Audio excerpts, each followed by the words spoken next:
So we're moving on to the last section now, which is questions about blue whale capital. Are there any plans to launch an investment trust within the next couple of years? That's from Rob in Beverley. We do not have any plans imminently in terms of launching investment trust. We have been asked about this quite a few times. I think if when we are ready, we would consider it, given that it's a different vehicle, it serves a different purpose for investors. But I think one thing I would caveat is the hurdle to launch an investment trust is much higher versus what we have done with the Blue Whale Growth Fund. When we first started the Blue Whale Growth Fund, if you remember still 3.5 years ago, we started with £25 million. And you can't launch an investment trust with £25 million. So I think the hurdle for us to get that traction would require a lot more work in terms of speaking to investors, getting interest, etc.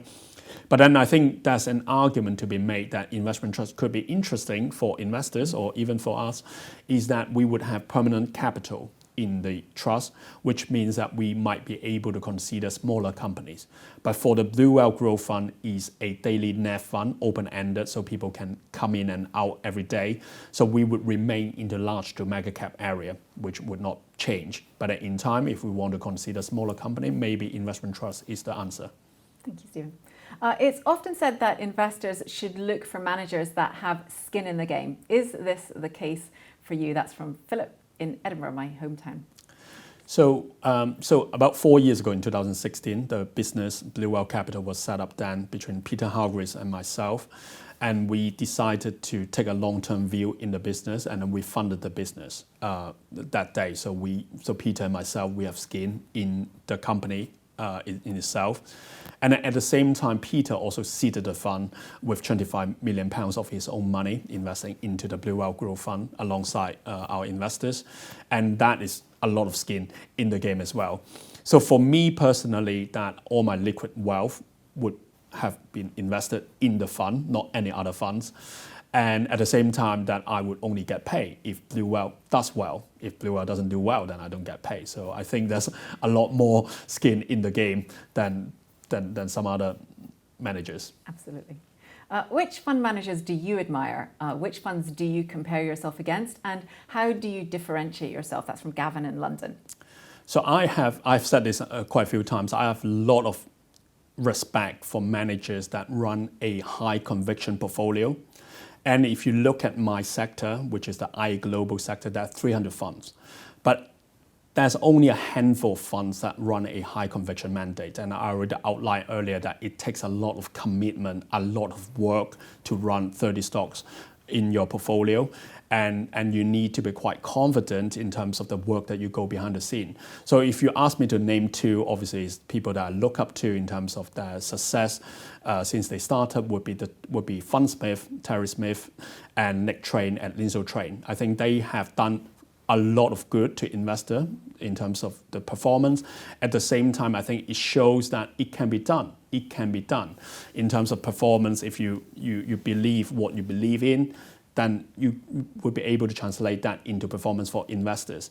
But then we probably have too many funds in our sector that haven't done the job well, and they're still managing a lot of money for investors, which I think is the wrong thing. So we do want to join probably the right side, that we want to run a high conviction portfolio, and hopefully our performance would speak for ourselves in time. Yeah, so I think we've got to mention there with Terry Smith for the next question.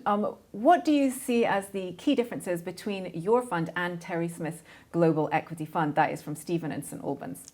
So we definitely have been asked a lot about this question since we started. I mean, that's exactly how we got started in the first place, running a high conviction portfolio. And I think the first bit is we share similar philosophy. I mean, I couldn't speak for Terry, obviously. I mean, you have to ask him.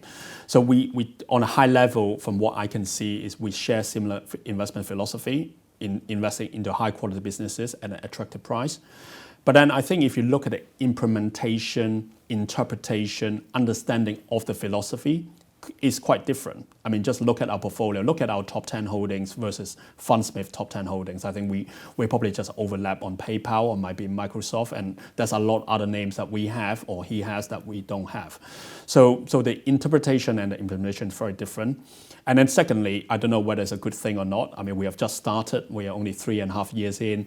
We're quite nimble, like we're less than £1 billion in terms of AUM. And I think that's a lot for us to prove in the next 3 to 7 years versus Terry. I think he's already up here. We just started. So I think that's a lot for us, for us to do to prove ourselves. Thank you, Stephen. What do you believe will be the biggest challenge to delivering consistent value within the LF Blue Whale Growth Fund? That's from Peter in London. Yep. So Peter Hargreaves, who's the chairman of Blue Whale, he said something before that he feels that investment is about 95% perspiration and 5% inspiration. And if you ask me whether that's true or not, I 100% I believe it's true. And I think one thing that makes us a bit more unique is we have just started. I think that's clear. And then I'm in my early 40s, the rest of the investment team in their early 30s. So I think when you have people who are young and hunger, that we would work harder, we would try to do better, we would be more competitive in terms of proving ourselves. And I think that gives you an edge, what we can achieve in the next couple of years versus how we started. And I think at the end of the day, it's all about how much you wanted it to be successful. And obviously for us, because we've just started, that we are too early to talk about succession planning, for example. So we still have a long way to go on that front.